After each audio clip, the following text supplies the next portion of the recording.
Hey everyone, I've got a special surprise for you. We have a guest speaker today from the Civil War. Hey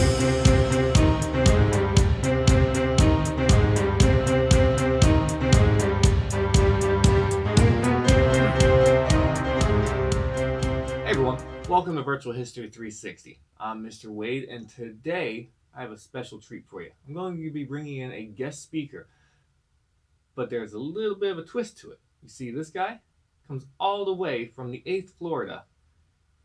The 8th Florida? I'm talking about the 8th Florida Regiment from the Civil War. Let me get to that in just one second.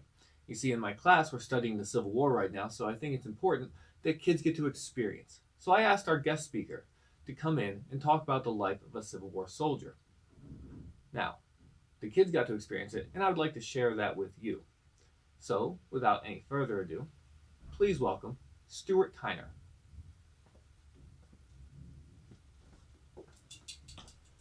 Well, thank you, Mr. Wade. I appreciate the invitation. As Mr. Wade just said, my name is Stewart Tyner. I was a corporal in the 8th Florida Regiment. And as you know, Mr. Wade here is a teacher in Central Florida. So he wanted me to come talk to his students. I shared with them the life of a Civil War soldier. I told them of my experiences at Fredericksburg, and Gettysburg, and eventually Fort Delaware. Being a Civil War soldier wasn't easy, but I appreciate Mr. Wade sharing with his students what it was like, and what Civil War soldiers had to carry, and what camp life was like.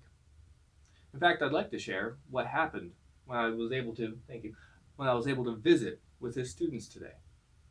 Can we show that clip? Perfect. Enjoy. Good morning, everybody. As Miss Wardwell alluded to, my name is Stewart Tyner. I am a corporal in the 8th Florida Regiment, Company H. And the reason I'm here to talk to you is because I know you guys are from Kissimmee. Of course, just because you're from Kissimmee, that's not where we are right now. This is beautiful Fredericksburg, Virginia. Use your imaginations. The date is December 19th, 1862. We're a little less than a week after the Battle of Fredericksburg, which was a Confederate victory. But more importantly, the reason I am out here talking to you, and the reason I was asked to give this talk, is because I'm from the same area you guys are from. I'm from Central Florida. And when the war broke out and Florida seceded, a bunch of buddies of mine, we rode our wagons down to Tampa and enlisted. Joined the 8th Florida. Now, so far through the war, we've been moved around quite a bit, and here we are in Virginia, quite a bit away from home, right? Now, I'll go into greater detail as to why I'm still here so long after the battle in a little bit, but please understand, this right here, I want to show you what camp life was like for a Civil War soldier. Now, them Yankees on the other side, I'm sure they're suffering just as much the same. But being from Florida, I wanted to share with you someone that's from your area. Now, first, take notice as to what I'm wearing. Now, why do you think I'm wearing all of this? Now, I will say this before we answer that. The tent and the campsite isn't always set up all the time. That's just for the lesson. Why do you think I have to carry all this stuff with me? Yes, sir. Ammunition. Well, I need my ammunition for battle, but why can't I leave a bunch of all my other stuff back at the campsite? Because if you get missing, or if you're missing and people can't find you, then you have to shoot. If I go missing, or say the army marches on, do I get to come back here and pick up my stuff? Did I say, hey guys, wait for me? No.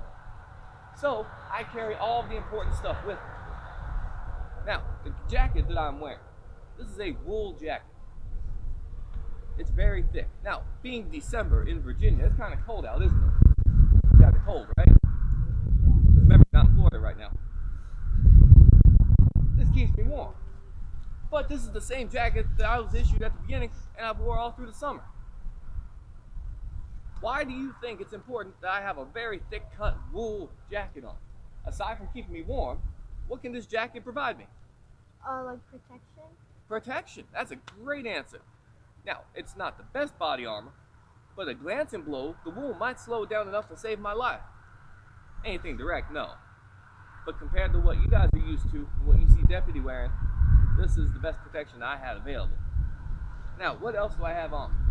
Well, got my little bumper cap here. Provides a little bit of protection from the sun. We'll set this back in the tent. Got my canteen, which is most of the time empty because it's very hard to find clean water when you're out and about moving. But always fill it when you can. This is a haversack. This is where I keep all of my personal belongings. Let me open it up. I want to show you what all is inside here. Now, some of these I'll go into greater detail later, but this right here is my letter writing kit. A piece of letter. Inside I have my paper, extra pencils, envelopes, everything I need so that I can communicate with my family. Now, I'm not sure what you guys know about communication during the Civil War, but compared to your era, it's not essential. So I could write my family and tell them exactly where we are and what we're doing, and the Army didn't censor that. That's how you guys are able to know so much about the Civil War today. What else? Now, here's a great question for you. Here's my little campsite here. Do we think I can spend all day just writing letters to my family? No, I gotta work too, don't I? My free time comes at night. Don't you think it gets kind of dark? That's why I have this. This is my little personal lantern. I have a candle inside. And the tin actually reflects the light, providing just enough that I can see to write my letters. But here's something. In all that glorious space you see in that tent behind me there, am I the only person in there? No, I have to share that with my bunkmate. It's called a pup tent. I would carry half, and other soldiers would carry half, and it doesn't matter who you get bunked with, you can put your two halves together to make one tent. Now, not that we're the cleanest folks in the middle of battle, so when I sleep, my feet stick out one side. When my partner sleeps, his feet stick out the other side. Makes it a little more bearable. But we do try and keep ourselves clean. I was able to trade, and I got me some of this hand soap. Not everybody has soap. Whenever I get a chance to find a river, I clean myself up. But it's not just soap that I carry. I also carry this. Now, let me ask you, why do you think I'm carrying a comb? Is it so I can look nice for the ladies on the battlefield?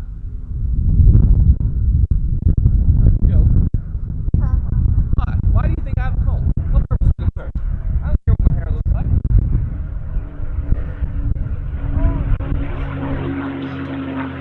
Why do you think?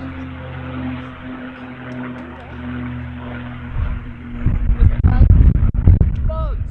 I want to keep the bugs out of my hair, out of my beard. Bugs carry disease, right? I don't know why, I'm not that far in science. But I want to keep the bugs off me. That's why I carry the comb. Other critters like to get around my tent too, so I was able to pick up some of this rat poison.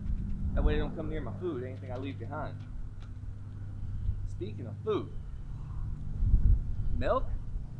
Never find it. I was able to trade for this condensed milk. Oh, it's like liquid gold. A lot of people try and trade for it too, but I'm hanging on to that. And then the last thing, and something I'm going to bring up a little bit later, I have this. This is a sewing kit, or what we soldiers call a wife kit. Do you think the Confederate Army is going to stop and give me a whole brand new uniform if I get a tear in my shirt? Nope. No. Whose job is it to fix it? They got tailors just following us around? Oh, of course not. It's my job to fix it. Now, this one's actually busted, but I'll tell you about that in a little bit. But that's all the important stuff that I carry with me. Any questions so far?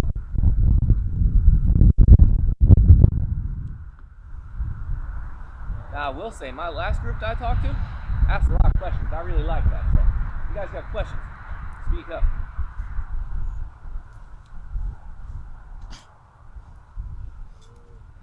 Yes, ma'am. Why do I have the eye patch? That's a great question, and I will address that later, I promise. Alright, next in my accoutrement here, this is my cartridge box. Can anyone take a guess as to what is inside a cartridge box? Ammunition. Ammunition, called what? So this guy's for Inside are the cartridges. You see, the Army had this grand idea because we learned after earlier wars that measuring your own powder took time. And in order to speed things up, the Army started putting everything inside these little paper tubes. Now, the bullets that we use are called mini balls. They're kind of shaped like a football, just like this. The black powder, the mini ball, are all inside this paper tube right here. Now, have you ever heard the saying, bite the bullet? Meaning to just buckle down and get it done? Yeah. That comes from this. If I'm in the middle of battle, all I gotta do is bite the bullet, rip the paper, I can then pour the powder in the gun, put the mini ball in, stamp it down, and I'm ready to fire. I can fire between 3 and 4 rounds a minute that way, which in my day, that's pretty quick. Now, another invention that came about since, say, the American Revolution, I know you guys have learned about, are percussion caps. I keep those in this little pouch right here on the side. Old muskets, old rifles were called Flintlock, and there would be a little piece of flint, a little piece of stone. You would have to put the powder to prime it, and then you would strike, and there would be a giant explosion, a powder flash, right in your face. Again, it takes longer to prime, and it's a little more dangerous. So we get percussion caps now. All I gotta do is pop that on the end, cock the hammer, pull the trigger. It creates a big enough explosion inside that it fires the gun. It's faster, more reliable. Any questions so far?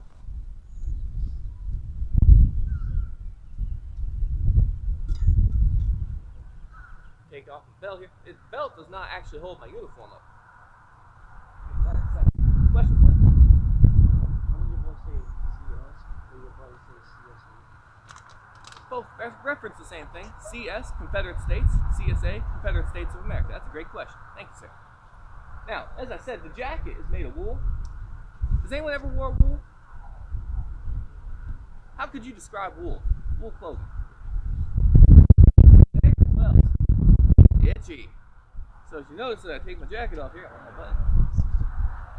I have a long sleeve cotton shirt underneath.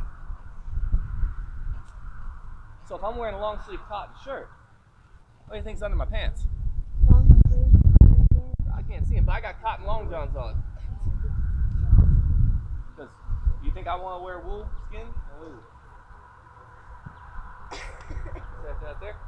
Got my nice wool socks on, got a nice pair of brogans that was just issued. They're not worn out yet. I'm one of the lucky few that got new shoes recently. It was the winter they dished them out. But here you have what a Civil War soldier would wear and carry with him into camp.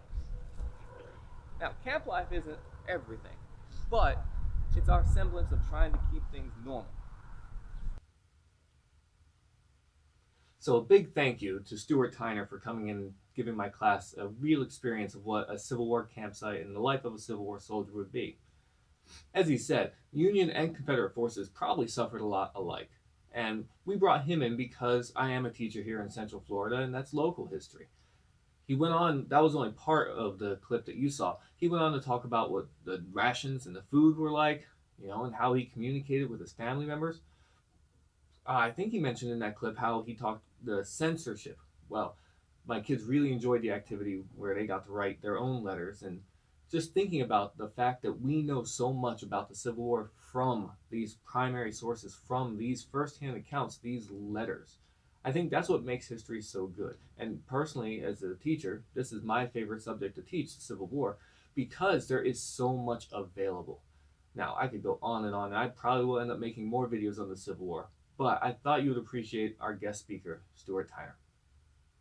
Now, if you enjoyed this video, go ahead and leave a comment, let me know what you thought, any critiques, so on. But go ahead and hit that like, hit that subscribe, help me out. All right, so for Virtual History 360, I'm Mr. Wade. Thank you.